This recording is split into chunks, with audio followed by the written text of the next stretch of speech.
how will it work? I think that's at the heart of the question. The ceremony today is the beginning of a journey, a very long journey between the two countries, between the two authorities.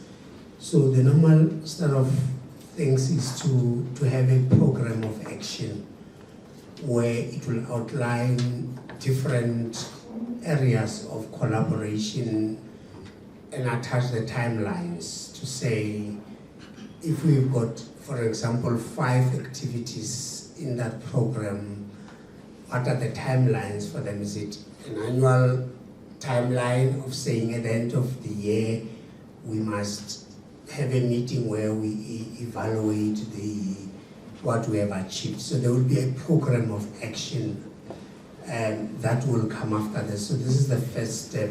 Then there's a program of action, and we envisage that on an annual basis we should come together as two regulators to look at this program of action on how far we've gone. The other things is that there'll be activities arranged in both countries where we will invite each other. Whenever there's a key activity that you think it's worth inviting the South African regulator to attend, we'll expect that and we'll appreciate that. The same will happen when we have our key activities in South Africa. We'll invite the Zimbabwean authority to it. But maybe even DG at a board level at some point, just to let our principals meet, we might have to consider that at some point, resources permitting, wherever it will happen, it will be between the two boards, just to meet at that policy level, to understand what is that is being done and how we're going to.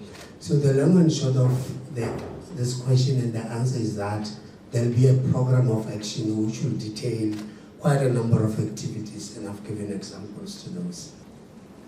In a relationship, there is always fair play. So it's not like only Zimbabwe is going to benefit. This is a relationship. It means both parties have seen it fit to come together and collaborate because there is mutual benefit. So both parties are going to benefit, and the benefits are mutual.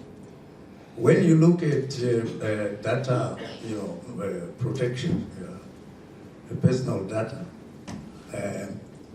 you're talking of data which does not respect boundaries. It crosses boundaries, goes into South Africa, into Zimbabwe, and it's important for us to then sit down and say, how are we going to protect the data of our citizens? How is it protected in South Africa? How is it protected in Zimbabwe? The standards, what we think is good enough? So we sit down and discuss and deliberate on those issues, so that at the end of the day, we have managed to protect data for our citizens. So in short, it's mutual, and we are going to benefit both of us. The MOUs themselves have outlined how we'll deal with challenges if they arise. In any relationship, there should be an anticipation that there'll be challenges along the way, misunderstandings, maybe disagreements over approaches. As two regulators, we are independent from the Ministry of Justice. There's still a ministry that you report to. Those kind of things might arise. But I think the MOU has outlined how we should begin to resolve any difficulties that may arise.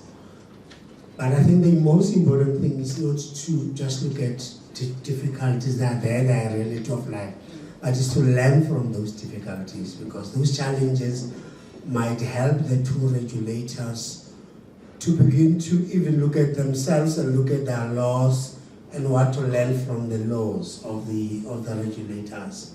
I mean, from the presentation by the DG, I've seen areas where we have not even started doing, for example, certification in terms of educational programs. We just train people, but we do not give them certificate that they're trained. I mean, it's the first big lesson that, but then the people will hold a certificate and say, I'm a specialist in data protection. That's one thing that we are learning. How they do it, we might differ that we don't do it through a university, we do it through another, But there are other resources that are outside this partnership that the two of us as regulators might go for, to get other assistance, e.g. from the donor communities. The laws that govern donor communities in countries differ, and it's another challenge that may come across us. So we've outlined mechanisms to resolve these challenges and differences in our act. But the most important thing is communication. We need to communicate as and when we come across those and try our best to resolve them. There are also, on the practical side of things, where you're doing work, where, let's say, cross-border issues, when the collection of information, your laws say this is how it must be dealt with, our laws say this is how, and there might be challenges there. We have our laws which will be important to this to look at. We collaborate at continental level, at international level. There are many platforms where we can try and find ways in which to resolve this. But even at diplomatic levels, there are mechanisms that are there to resolve differences, like SADC Committee of Ministers is there, board will meet. So yes, we are aware that it will not be a smooth journey, but we have built in mechanisms to survive challenges that we may come across.